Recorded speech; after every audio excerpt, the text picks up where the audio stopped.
one of the things we're going to be transitioning into is this idea of how do we consciously control our emotional states, right? Everything we've been doing, we've been managing through we make a decision about what state we want to go into.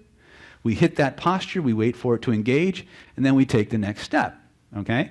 Everything you're going to do from this point on, once you're out of the state control module, presupposes this. In other words, you do not do any single exercise that I teach you once we finish state control without doing your body and then your mind. In other words, get your states harmonized and then do the drill.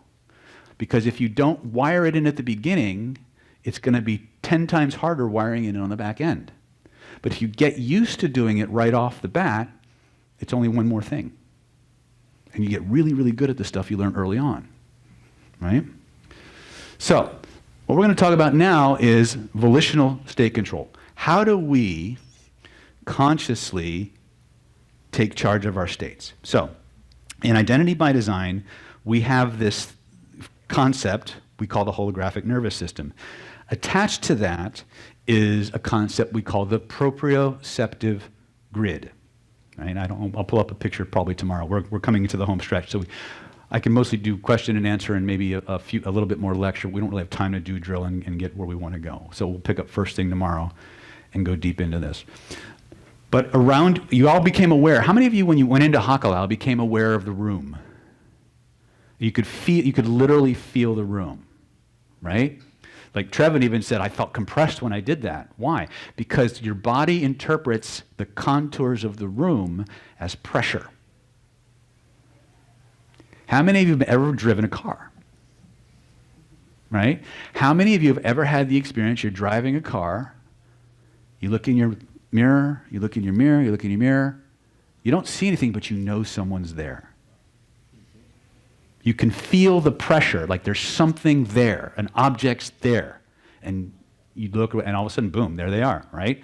What the fuck just happened there? In that moment, your nervous system lost arbitrarily, because you were driving and your safety was involved, your unconscious mind made a decision. It took your field of proprioceptive spatial awareness and extended it to include the car.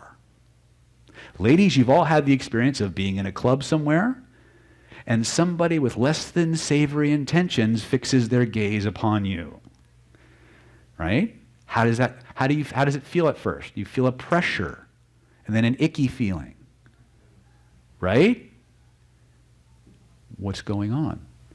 Intention is pressure that is interpreted by your proprioceptive nervous system and your mirror neurons, and your nervous system communicates it to you in the only language it understands or knows: sensation. Okay? Everything is mediated through your proprioceptive neurology. Now, your proprioception interacts with the cardiac nervous system. It interacts with your mirror neurons. It creates a field of awareness around you that both acts like a sensing mechanism, a membrane, if you will, and it also serves as a filing system for your data, your information. That's why people, when they talk, move their hands.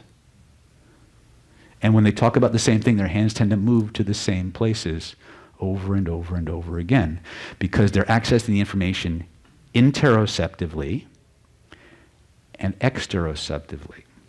The part of you that manages all that ceptive stuff is known as your proprioceptive neurology.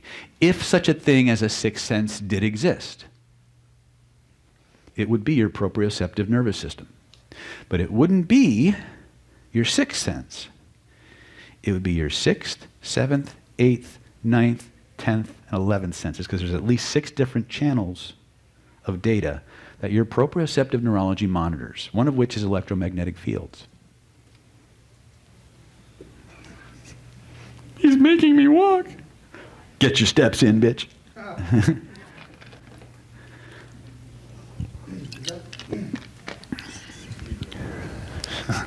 You can just leave it on. We get feedback. Is that the same? Is that the same system that's active? Like when someone's sleeping, and then there's someone that shows up in the room. People wake up. Like, is that the same system? Yeah, how many of you can be asleep and know when somebody comes home, even without hearing them? You can feel it in their house, right? Why? Because the same way Feng Shui works. You ever notice that houses that don't have people in them break down faster than houses with families in it?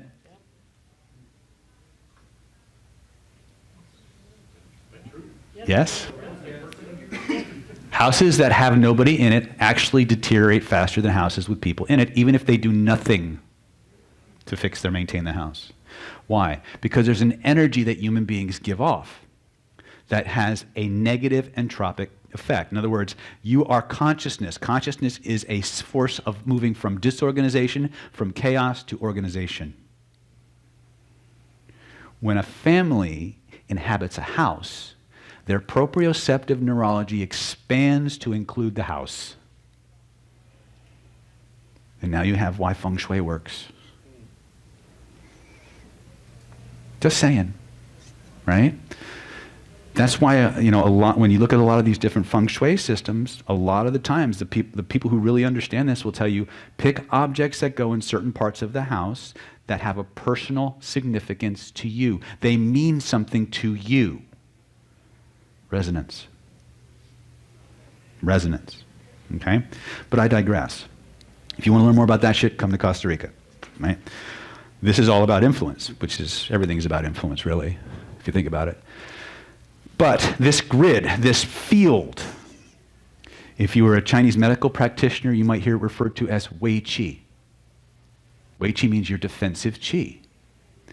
In a lot of the martial arts systems I practice, especially the Okinawan and Japanese and the Chinese systems, a lot of what we do was to build our energy so we could break through people's defensive Qi.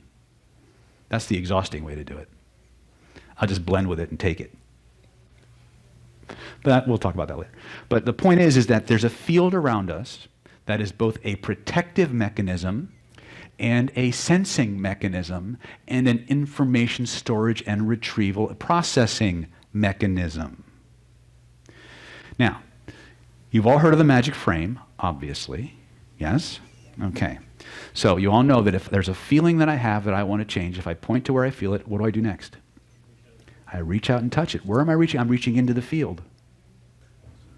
Because all of your data is stored inside and outside.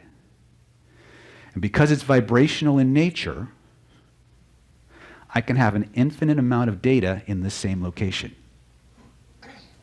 But what happens? We have to interpret it. Every thought, every feeling, every belief, every emotion, every daydream, every fantasy a human being will ever generate or can generate is built from the same stuff. It's built from the same system. So this is how we begin to do this. When we start working with cognitive state control, we want to access states that we've had experiences with. So the hack, the fast way to do it, is to remember a time when you felt a certain way. Step into that memory. Stand that way. Breathe that way. That's your foundation. But then point to where you feel it in your body, reach out and touch the picture. If there were, and this is the question you ask, if there was a picture that represented this experience, this feeling, this state, floating in the space around me, a picture I could reach out and touch, where would I reach out to touch it? First impression. So just as a quick aside, little quick deep dive into this, how many of you can feel good for no fucking reason? I can tell all my students. You've been watching my shit. All right. Let's play, shall we? We're going to play the frame game. We're going to do, everybody stand up. Is it okay to feel good? All right, here's what we're going to do. I want you to close your eyes. I want you to think back to the most fulfilling, thrilling, satisfying pleasure imaginable. Not that one. I'm teasing. I don't care. I'm not the pleasure police. I don't care. You're not going to tell anybody. I don't care who you were with, what you were doing, how many state lines you crossed, how many laws you broke. All I care about, really, is when you remember that amazing experience. When you see what you see and you hear what you hear and you smell and you taste what you smell and you taste. There's an awesome, wonderful, thrilling, fulfilling feeling that you get. A feeling of absolute pleasure. It could be anything. Could be a sexual experience. Could be the simple It could be a birthday party. It could be getting married, your birth of your child. It could be the simple joy of biting into a freshly baked chocolate chip cookie. I don't care. But whatever it is for you, I want you to just see what you saw in that moment. Hear what you heard. Smell and taste what you smell and you taste. Notice that there's a place in your body where those wonderful feelings start, where they grow and where they spread from. Take a moment, point to where you feel it. That's right. Now, if there were a picture floating somewhere in the space around you that represents that amazing experience, a picture that you could reach out and touch, with your other hand, reach out and touch that picture. Let's make sure we know where it is. Trace the outline of that picture with both of your hands so you know how big it is. Let's make sure we got the right one. Grab a hold of that puppy. And just like you would expand the windows on your iPhone or your touchscreen at home, make it as big as the room without slugging the person next to you. Notice what happens to the feelings in your body as you make it stronger, bigger, more powerful. Right? Some people, when they make it bigger, it gets stronger. Some people, when they make it bigger, the feeling actually diffuses. Doesn't matter which one you do. Just know which one you do. Put it back to its original size. Now keep the size of the picture exactly the same. And now what I want you to do, while keeping the picture exactly the same size as it was originally, slowly pull it closer to your body. Notice what happens to the feeling. Does it get stronger or does it get weaker? Whatever you have experienced is perfectly okay. We're just calibrating. Now lift it up over your head. Pull it down around you like a big blanket and notice what happens now.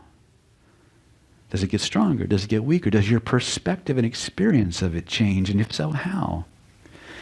Now you can have this feeling back at whatever level you want in just a moment, but for the sake of our drill, I want you to unwrap that feeling, lift it back up over your head and hold it there. Now most of you know what a Frisbee is. I want you to imagine this thing that you're holding is now like a big old Frisbee. I want you to take that Frisbee and I want you to throw it all the way behind you. Till it disappears behind the horizon completely. The minute it's gone, scan your body. Notice what changed. And when you're done with that, lift your hands back up. Now imagine your hands are the world's most powerful Frisbee magnets. Suck that Frisbee right back into your hands. And as you hold that feeling up there, as you hold that image up there, I'm going to tell you the most powerful, most important thing you're probably going to hear for a very long time. Inside your mind, body, and soul, you are the king or queen of your reality. You are the god or goddess of your universe. And you have every right, privilege, permission, and authority to make any change that you want for any reason that you want. And I want you to play with that power right now, that authority right now. I want you to take that image that you're holding. I want you to make it bigger. I want you to make it smaller. I want you to move it up. I want you to move it down. Move it in your body. Move it outside of your body. Notice how every time you change the size, the shape, the location of that frame, the feelings and the intensity and the quality of those feelings change too. And I want you to keep playing with it until you find the exact size, shape, and location that gives you the exact feeling that you want to have at the exact intensity level that you want to have it. And when you know you've got it, you find that sweet spot, fix it into place. Notice how the feelings in your body shift and change. The energy flows from the picture to your body, from your body to your heart, from your heart to your bloodstream, from your bloodstream. Every place your blood flows, those feelings go. Into every nerve and every cell and every atom. Into the very DNA of those cells. Reprogramming, transforming, turning each and every cell of your body into a powerful, perpetual pleasure factory. Each cell of your body generating more and more and more of those amazing feelings in an infinite, ever-expanding, and unlimited supply. There's no need to measure it, manage it, or make it happen faster. Just notice that process taking place. Allow it to install itself completely. When you know it's done, test it. Try to turn that good feeling off and notice what happens instead. And when you're convinced it's locked in, open your eyes, notice how good you feel. Hallelujah!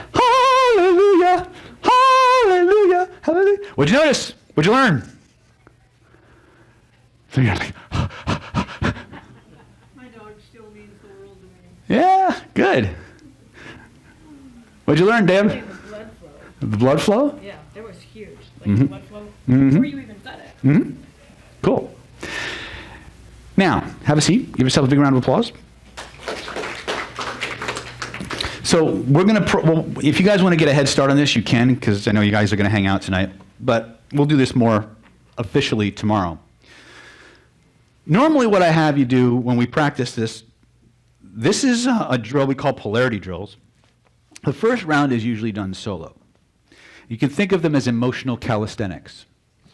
One of the things that you're going to discover as you start to explore your emotional range is that there are certain states you're going to do really, really well. And there are states that you think you should be doing really, really well, but don't seem to get as far as you want to go.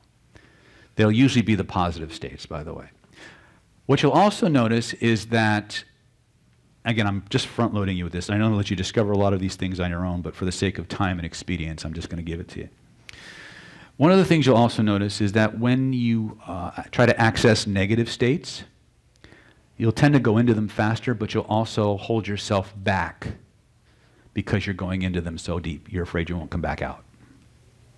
We're going to eliminate that once and for all. There is no state that you can generate that you can't pull yourself out of. But the belief that a state can overwhelm us and that as a byproduct of that we will die is kind of inherent within us. So, how do we do this? We pick a set of polar states. Could be anger versus indifference. Could be joy versus sadness. Doesn't matter. You zero out your emotional state, you minimize your physiology. Notice I'm sitting. How many times have we done a drill where we were sitting? None, right? Why are we sitting? Minimize physiological engagement. It's still almost impossible to completely minimize it because you have a body and you live in it, right? What you do is you pick a set of emotional states, you start from a completely neutral position, so Hakalau might be good to use here, wouldn't it? As an act of will, you go as far into the positive polarity as you can. You allow yourself to just immerse and be absorbed in the emotion. Now, if you're doing anger, you keep your hands to yourself, you stay rooted in the chair, right? You go as far into that state as you can or that you're willing to. Two different things. When you believe you've gone as far as you can go, will yourself back to neutral. Break the state, hit Hakalau, get up, do a jig, whatever you want to do. Anything that breaks the physiology will break the state. Think about what you had for breakfast yesterday. They'll all create a little buffer for you. And then, as an act of will, an act of intention, go as far into the negative state as you can. Immerse yourself, become absorbed in the state. When you've gone as far as you're willing to or as you think you can, intentionally bring yourself back to zero. Break the state, create a buffer, done. Now, what's going to happen is you will find out, like I said, there will be some states that you feel like you could go more, but it's almost like having the foot on the brake and the gas at the same time. It's like you're spinning your wheels. It's because you're trying to will yourself beyond, you're trying to will yourself into what you expect versus what you can actually do. So the secret is to stop trying to go further. Settle into that level, become more fully absorbed, and the deepening will happen on its own. That's an advanced level because most people don't, that's something you kind of evolve to, right? I'm trying to give you as much as I can. Like I said, I promised I'd take you as far as I can in the time that we have. Go as far into the positive state as you can. Bring yourself back to zero. Zero it out, neutralize it. Go into the negative state as far as you can. Bring yourself back, zero it out, and neutralize it. Okay? Now, you can do this with a partner. And the way that works is all your partner is going to do is a process we call gross physiology, not to be confused with gross anatomy. It's a different class. Gross physiology means we approximate the physical postural configuration of the person. So if I'm sitting in a chair like this and say Mandar's going to do the drill with me, he's going to sit right next to me and he's going to sit basically like me. And he's just going to pay attention as I go through my drill. He's just going to pay attention to how his body changes. as a byproduct of what I'm doing. He's not trying to make anything happen. He's not trying to sense what emotions I'm going to know, even if he does, whether he does know or doesn't, it doesn't matter. It's about noticing how being in proximity to somebody within your proprioceptive grid causes information to pass through that membrane and be reflected in the other person. You're going to learn how to leverage that intentionally. We're doing it as an aside, but it's part of your first experience into what we call bridging drills. Tapping into a person's proprioceptive neurology and ultimately the other levels of their neurology through your own. To do that, we got to get in our body. One of the fastest ways to do that is through physiological state control and these polarity drills. Now, the hard way to do it is remember a time when you felt a certain way and remember the experience. But let me ask you a question. What happened when you took the picture and made it bigger? It intensified it. How many noticed it intensified? How many got the inverse effect? Maybe when they made it bigger, it got weaker. That's fine. Doesn't matter which one, you're either what we call an expander or a concentrator. Some people, when you make the picture bigger, it diffuses the experience. Whereas if they make it smaller, it concentrates it and makes it more intense. Right? I think, the way I see it now, roughly about 75% of the population on any given group are expanders. Right? You make the picture bigger, the feeling gets more intense. The other 25%, they have to go the other way. It doesn't matter which one you are, as long as you know which one you are, so you can use your coding system appropriately. Right? What did you notice when you took the picture and pulled it closer to your body?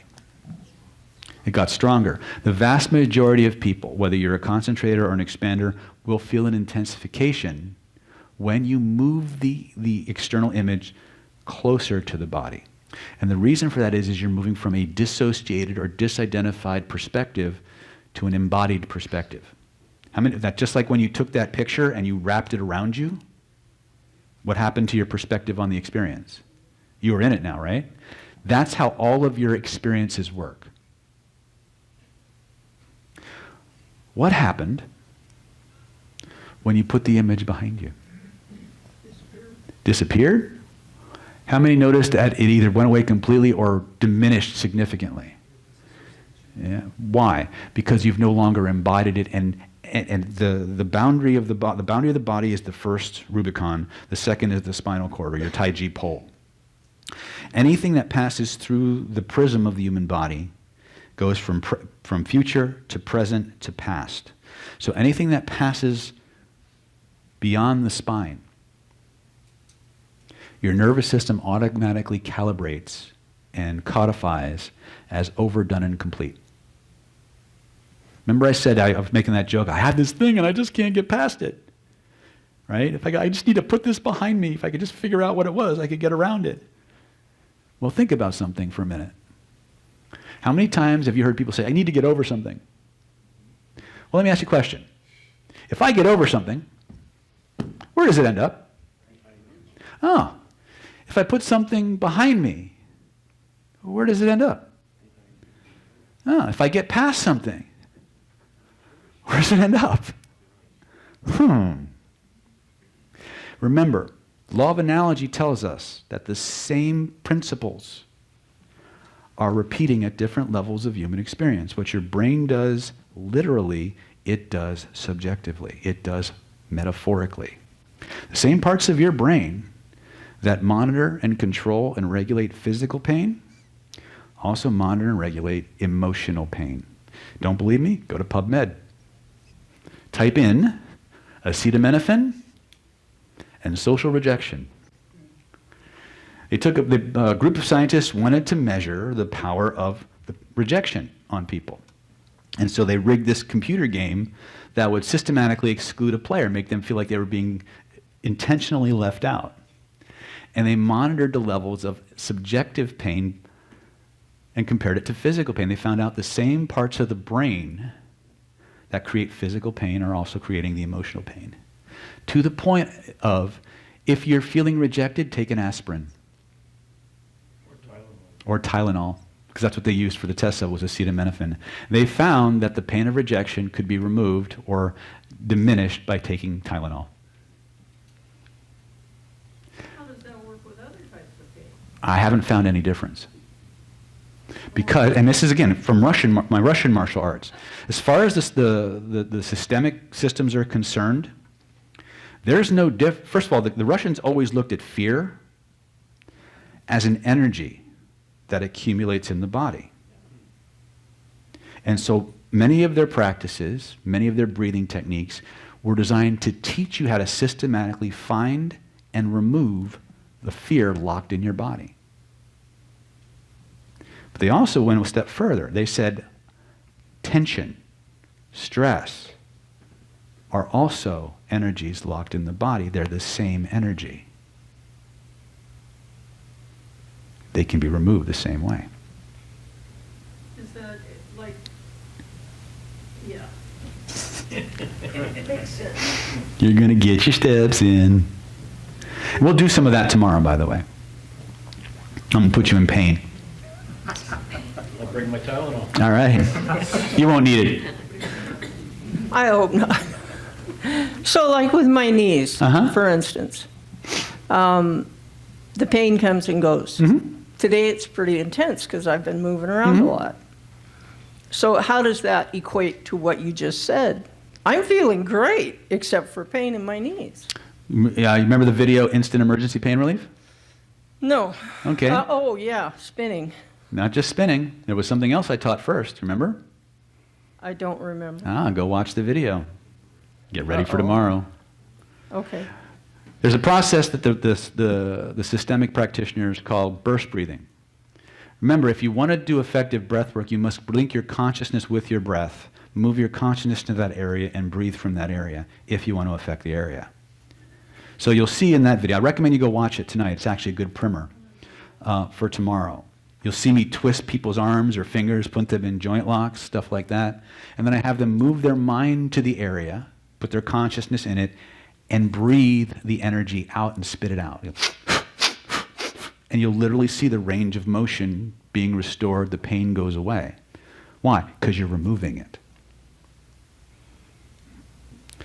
And we've adapted this to, we taught this, I think, was it one of the face reading? I think it was the very first face reading class we taught in Hypnothoughts back in, I think it was 2017. We called it The Secrets of Face Reading in Chinese Medical Hypnotherapy.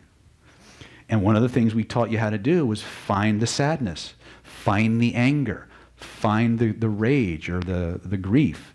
Move your consciousness to it, grab it with your breath, and spit it out. And people could.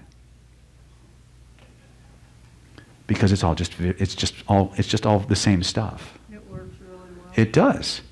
And that technique was taught for people who are in a profession where stopping was not an option. If you're a special forces soldier and you get injured, you twist an ankle, or you get shot, quitting isn't an option. Quitting is death. You have to recover, you have to function, you have to keep going. That's what burst breathing is about. And you'd be amazed what you can do with it. Simple technique, it's worth its weight in gold. Right? That's actually one of the things you will be learning tomorrow night. Okay? And again, one of the things that we want to remember is fear is always the enemy in our world. The moment we realize we can conquer fear, there's nothing we can't do. And fear is easy because you created it. Whatever your neurology creates, your neurology can change. You just got to have a technique and the willingness to practice. Okay? So, for those of you who have never seen that video, go to the YouTube channel, type in Instant Emergency Pain Relief. Watch it several times. Right?